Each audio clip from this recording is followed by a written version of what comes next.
Oi pessoal, tudo bem? O meu nome é Lilian dos Santos, eu sou psicóloga e eu tenho uma vasta experiência no trabalho com dependentes químicos, inclusive com pós-graduação. E é por isso que eu fui convidada a conversar um pouquinho com vocês sobre o alcoolismo, sobre a dependência química do álcool.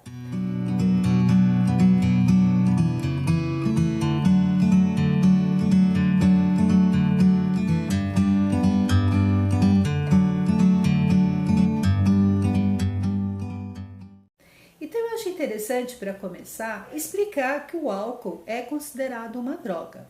Quando se fala em dependente químico, sempre se pensa em outras substâncias, maconha, cocaína, crack, mas o alcoolismo também é considerado uma dependência química. Eu brinco com os meus clientes, os pacientes, que só muda a consistência da substância. Um é líquido e os outros são sólidos, ou pós, né? O que é o alcoolismo, né? O que vem a ser? Bom, a gente pode definir isso de várias formas. O alcoolismo em si já é considerado um uso abusivo, mas antes da gente chegar nele, nós geralmente começamos com o uso social. É muito comum na nossa juventude, a partir dos 12, 13, né? 12 anos ainda se é bem jovem, mas já ter essa iniciação com o uso do álcool. Primeiro é uma cerveja no churrasco da família, às vezes o próprio familiar oferece ou deixa aquela criança tomar um pouquinho. E quando a gente se torna adolescente numa autoafirmação, a gente começa realmente a beber um pouco mais. E quando se gosta, a tendência é esse uso se tornando cada vez mais frequente, mais contínuo e muitas vezes ele indo até para a área que a gente chama de abusiva. É muito comum, principalmente, a gente ver finais de semana os jovens, os adolescentes, né, fazendo aquelas apostas para ver quem bebe mais e tudo isso. Até aí, a gente ainda considera um uso recreacional, um uso social. Mas o que é que vem a ser realmente esse alcoolismo que é preocupante e que trouxe, inclusive, a necessidade desse vídeo? A gente conversar sobre quando esse uso deixa de ser social e se torna um uso que traz prejuízos. Então, os estudos, a gente percebe que o alcoolismo ele se torna mais complexo e uma doença, porque é uma doença, o alcoolismo é considerado pela Organização Mundial de Saúde como uma doença, tá?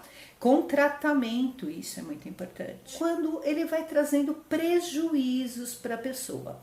E que prejuízos são esses? Eles podem ser em várias áreas. Vamos colocar primeiro naquela área social. O que é a área social? Quando eu passo a beber e começo a exagerar, e isso vai trazendo algum tipo de conflito. Geralmente começa com conflito familiar. Sabe aquela churrascada em que a gente enche a cara, né? E aí depois o marido, a esposa, os filhos começam a brigar com a gente, a pegar no nosso pé? Então, é sinal de que a gente já está abusando. E quando isso vai se tornando cada vez mais frequente, é sinal de que a gente já está caminhando aí para uma instalação de uma dependência química do álcool. Qual é o outro prejuízo? O prejuízo profissional. Porque quando eu passo a exagerar naqueles finais de semana que eu bebo demais e depois lá na segunda-feira eu não consigo ir trabalhar porque eu estou com muita ressaca e aí eu falto, geralmente a gente vai no médico para pegar o atestado, mas quando isso começa também a se tornar frequente, opa, já é um alerta de que a coisa está começando a ficar feia. O outro prejuízo é o prejuízo financeiro. Quando uma boa parte do meu salário, do meu rendimento, começa a ser gasto justamente com o quê? Com o uso dessa substância. E a frequência.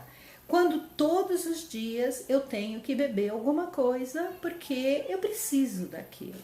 Então, assim, quanto maior é a frequência, mais o nosso organismo cria tolerância. Ele vai cada vez mais se acostumando com aquela quantidade de álcool e automaticamente precisando de mais álcool. Cerveja também tem álcool, viu, turminha? E ele vai cada vez precisando mais para me dar aquele barato, né, que torna a coisa legal. E aí, aos pouquinhos, a gente está caminhando para o alcoolismo. Quando é que a gente nota realmente que está instalada a dependência química? Quando a pessoa passa a maior parte do tempo ou usando o álcool, bebendo, ou então pensando na próxima dose que ele vai tomar.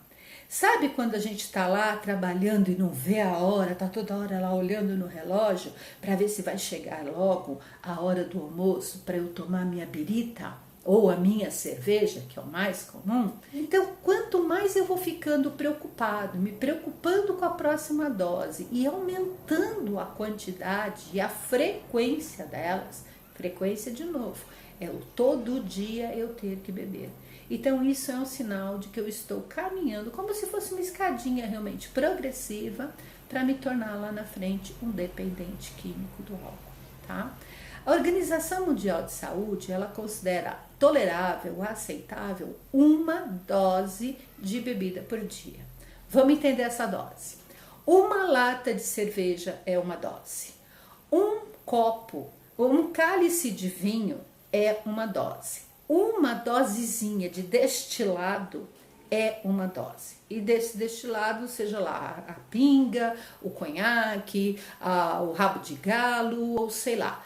Mas então assim, uma dose ela vai desde esse tamanho, um cálice de vinho, até uma lata de cerveja. Lata, não é garrafa, tá? Isso é uma dose. Isso é aceitável. Passou disso, a gente já começa a olhar esse uso para entender até onde ele está indo para um uso abusivo, para depois ele se tornar um uso de dependência química. Quando é que a dependência realmente está instalada? Quando a pessoa precisa beber até para conseguir ter aquele equilíbrio. E na dependência química do álcool fica muito fácil até a gente notar isso, quando a pessoa tem aquela tremedeira e aí ela levanta de manhã e ela precisa tomar uma ou duas doses para começar bem o dia. Gente, por incrível que pareça, sabe por que é que se levanta tremendo? Porque não bebeu durante o sono. Então o organismo ele já está tão acostumado, ele já está tão saturado do álcool, que quando a gente não ingere a bebida, o organismo se ressente disso e ele fica desestabilizado por isso, a tremedeira. Só que a gente está dormindo, se está dormindo é lógico que não vamos beber. E é aí que está o perigo. Se você já está nesse estado, você está precisando de tratamento urgente. Como esse tratamento? Ele pode ser ambulatorial, vai no médico, conversa abertamente com ele sobre isso. Procura também um apoio de suporte com alguém da área da psi, que a gente chama psiquiatra, psicólogo, para conversar e entender o porquê desse uso abusivo. Quais as necessidades internas, emocionais que te levaram a isso. E também tem os tratamentos com as salas dos alcoólicos anônimos ou, em alguns casos, principalmente nesse daqui, onde quase sempre a pessoa está precisando é de uma internação numa clínica ou numa comunidade terapêutica. Por quê? Para se afastar da oferta da bebida que está aí em todos os lugares e conseguir encontrar o seu reequilíbrio físico, emocional e até reequilíbrio espiritual. Tá ok? Espero numa próxima vez poder conversar um pouquinho mais sobre isso, né? Presencial, onde a gente vai poder trocar experiências, responder perguntas e tudo mais, ok? Tchau! Torço para ver vocês aí pessoalmente. Bom trabalho para todos!